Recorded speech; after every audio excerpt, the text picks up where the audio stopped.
दोस्तों स्वागत है एक बार पुनः आपके अपने चैनल NCERT सॉल्यूशन 99 पर। दोस्तों हमें आशा है आप अच्छे होंगे, स्वस्थ होंगे और आपकी पढ़ाई अच्छे से चल रही होगी।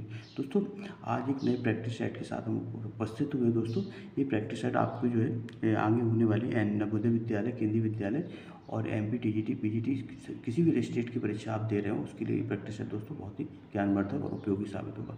दोस्तों हमने पिछले 25 प्रैक्टिस सेट करवा दिए दोस्तों। आप प्ले लिस्ट में जा कर के उनको अवलोकन कर सकते हैं दोस्तों।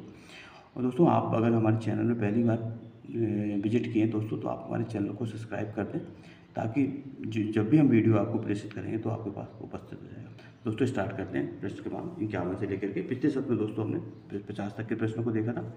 आज दोस्तों प्रश्न क्रमांक 51 के आगे के प्रश्नों को देखेंगे। दोस्तों प्रश्न क्रमांक 51 पूछा है अपभ्रंश का बहुपति किसे कहा जाता है। तो दोस्तों अपभ्रंश का बहुपति दोस्तों पुष्पदंत को कहा जाता है, जबकि अपभ्रंश का स्वयंभू दोस्तों वाल्मीकि को कहा जाता है। इसको आप याद रखिए। विद्यालय निष्ठा नदी स्थिति, इसका दोस्तों कुछ कौन सी व्यक्ति दोस्तों द्वितीय व्यक्ति का प्रयोग किया है। दोस्तों प्रश्न क्रमांक 53 पूछा गया ये निम्नलिखित में से किस रस बताना दोस्तों। एक और अजगर है लखे, एक और मृगरा है, विकल बटोही बीच में परो मूर्छका है। दोस्तों बताना है इसमें कौन सा रस है। तो दोस्तों यहाँ पे जो है जहाँ भयानक रस है दोस्तों, और भयानक रस में दोस्तों इसकी परिभाषा जब भय नामक स्थायी भाव विभाव अनुभाव और संचारी भाव से संयुक्त होता है दोस्तों, तो वहाँ पे भयानक रस की उत्पत्ति होती है। तो दोस्तों एक और अजगर है और एक लोग जो है शेर के बीच में दोस्तों राहगीर जो है बड़ो मूर्छा का है, तो मूर्छा खाकर दोस्तों बेहोश हो जाता है। तो यहाँ भय के कारण दोस्तों ये भयानक रस की उत्पत्ति होती है, इसको आप समझ लें। तो दोस्तों भयानक रस है। इसके बाद दोस्तों प्रश्न क्रमांक देखते हैं हम। प्रश्न क्रमांक दोस्तों है 54। प्रश्न 54 में दोस्तों पूछा गया है कि दीवार में एक खिड़की रहती थी की रचना दोस्तों बताना। तो दीवार में खिड़की रचना थी दोस्तों, रचनाकार है दोस्तों आपकी विनोद कुमार शुक्ल की, इसको आप याद रखेंगे। इसके बाद दोस्तों नेक्स्ट क्वेश्चन दिए, एक तरफ दो दोस्तों रचना दी है, एक तरफ लेखक दिए, उनको मिलाना है दोस्तों। मेरी जीवन यात्रा बताना दोस्तों। तो मेरी जीवन यात्रा दोस्तों राहुल साकृत्यायन की रचना है, ये बिल्कुल राइट है दोस्तों। सिंहावलोकन यशपाल की रचना है दोस्तों, ये भी सही है। नीट का निर्माण फिर दोस्तों हरवंश राय बच्चन की रचना है, जबकि बसेरे से दूर दोस्तों अज्ञेय की रचना नहीं है। बसेरे दूर दोस्तों हरवंश राय बच्चन की का जो आत्मकथा है दोस्तों, इसको आप याद रखेंगे। तो दोस्तों जो जोड़ा समय नहीं है दोस्तों, घ नंबर का जोड़ा सुलभित नहीं है। इसके बाद दोस्तों उच्चारण शब्द में बताना कौन सा उपसर्ग है। तो दोस्तों उच्चारण शब्द में उत उपसर्ग का प्रयोग किया जाता है दोस्तों। उत उपसर्ग जो है उच्चारण में आता है, उत प्लस चारण। टालस्टाय और साइकिल किसकी रचना है दोस्तों। टालस्टाय और साइकिल जो रचना बताना दोस्तों केदारनाथ सिंह की रचना है, इसको आप अच्छे से समझ लें दोस्तों। निम्नलिखित में सही वर्तनी बताना दोस्तों। आनुषांगिक को किस तरह लिखा जाता है। तो दोस्तों इसका राइट आंसर है दोस्तों आनुषांगिक, ये दोस्तों इस तरह लिखा जाता है आनुषंगिक। किति शब्द का निर्माण किस प्रत्यय में हुआ। तो किति शब्द का निर्माण किस प्रत्यय में दोस्तों, कितिन प्रत्यय लगा करके दोस्तों किति शब्द का निर्माण किया जाता है। ना कांतपि निर्भूषम विभाति बनता मुखम, उक्त उक्ति के लेखक कौन है। तो दोस्तों उक्त उक्ति जो है हमारी भामह की लिखी गई है। और दोस्तों इनके जो भामह जो है दोस्तों अलंकारवादी आचार्य हैं, इनको भी आप याद रखेंगे। और रीति संप्रदाय के प्रवर्तक भी दोस्तों भामह हैं। इसके बाद दोस्तों कौरवी किस बोली को कहा जाता है। दोस्तों कौरवी जो है खड़ी बोली को कहा जाता है, इसको भी आप जाइए। ये बोली दोस्तों दिल्ली और आसपास के क्षेत्रों में दोस्तों, दिल्ली हरियाणा के आसपास बोली जाती है। इसको दोस्तों कौरवी नाम भी दिया गया खड़ी बोली को। मैं जो नया ग्रंथ विलोकता हूँ, भाता मुझे जो नव मित्र सा है, देखूँ उसे नित नित बार, मानो मित मिला मित मुझे पुराना। तो दोस्तों ये बताना है इसमें कौन सा काव्य गुण है। दोस्तों काव्य गुण 3 प्रकार के होते हैं दोस्तों, माधुर, ओज और प्रसाद।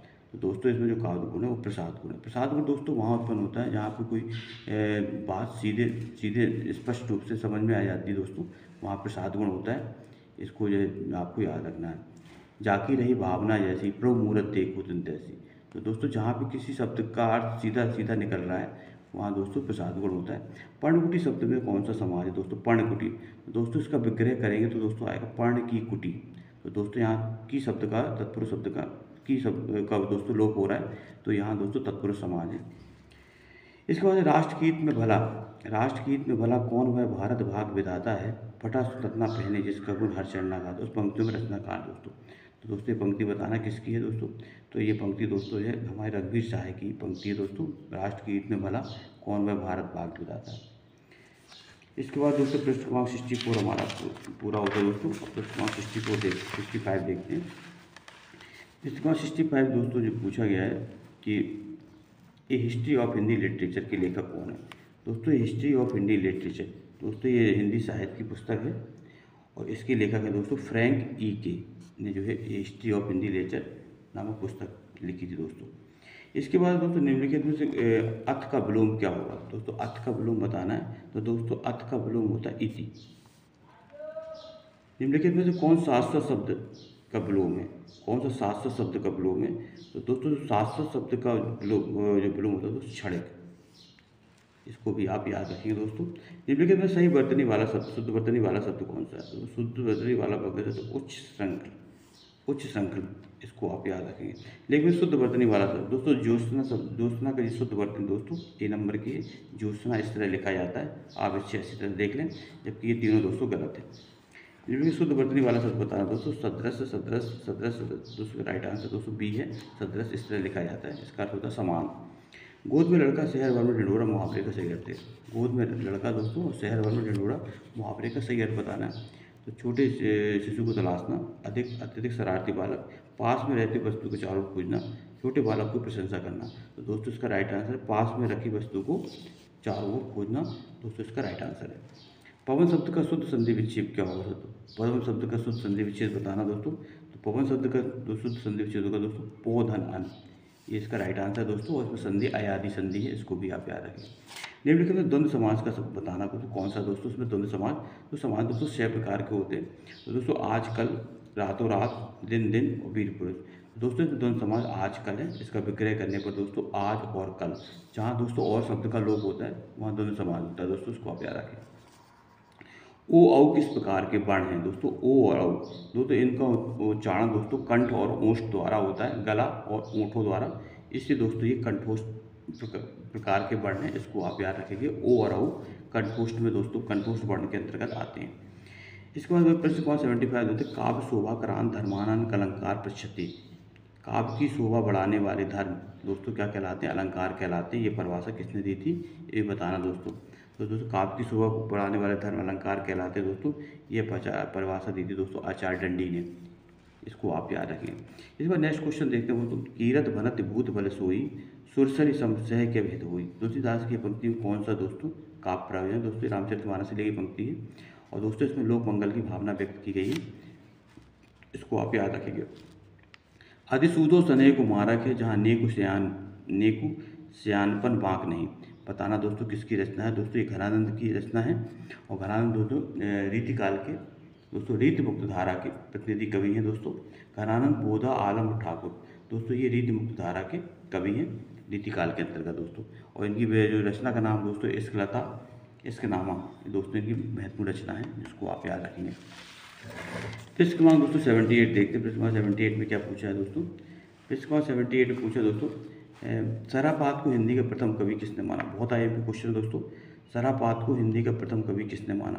तो दोस्तों सरापात को हिंदी का प्रथम कवि पंडित राहुल सांकृत्यायन ने माना है दोस्तों। और सर्वसम्मति से दोस्तों हिंदी का प्रथम कवि सरापात को ही माना जाता है। इसके बाद दोस्तों अब्दुल रहमान के संदेश रासक किस प्रकार का काव्य है। तो दोस्तों अब्दुल रहमान के संदेश रासक दोस्तों एक खंड काव्य, इसको आप याद रखिएगा दोस्तों, एक खंड काव्य। आला उदल नामक 2 वीर सरदारों की वीरतापूर्ण लड़ाइयों का वर्णन किसमें मिलता है दोस्तों। बहुत अक्सर परीक्षाओं में पूछे जाने वाला प्रश्न दोस्तों ये कि आला उदल की 2 वीर सरदारों की वीरतापूर्ण लड़ाई का वर्णन जिस रचना में दोस्तों मिलता है उस रचना का नाम बताना है हमें। तो दोस्तों उस रचना का नाम परमार रासो है दोस्तों। और इस परमार रासो के दोस्तों रचनाकार हैं जगनिक। दोस्तों परमार रासो का दूसरा एक अन्य नाम दोस्तों आला खंड। और पृथ्वीराज रासो के दोस्तों रचयिता है, आप पता होगा आपको, पृथ्वीराज रासो के रचयिता चंद्रवरदाई हैं, इसको भी आप याद रखेंगे। और हम्मी रासो के रचनाकार दोस्तों दलपत विजय हैं। तो दोस्तों इस तरह हमने प्रश्न क्रमांक 51 से लेकर दोस्तों 80 तक के प्रश्नों को हमने हल किया दोस्तों। अगले सत्र में हम प्रश्न क्रमांक 81 से बाद के प्रश्नों को देखेंगे दोस्तों। आप चैनल में पहली बार आए हैं तो दोस्तों हमारे चैनल को सब्सक्राइब कर लें। और दोस्तों इसी तरह हम आपके लिए नए नए वीडियो लाते रहेंगे दोस्तों। इसके आपसे आग्रह है कि दोस्तों आप इसी तरह अपना प्रेम और स्नेह बनाए रहें। नेक्स्ट वीडियो में दोस्तों नए टॉपिक के साथ उपस्थित होंगे। तब तक के लिए दोस्तों जय हिंद, जय भारत, वंदे मातरम दोस्तों।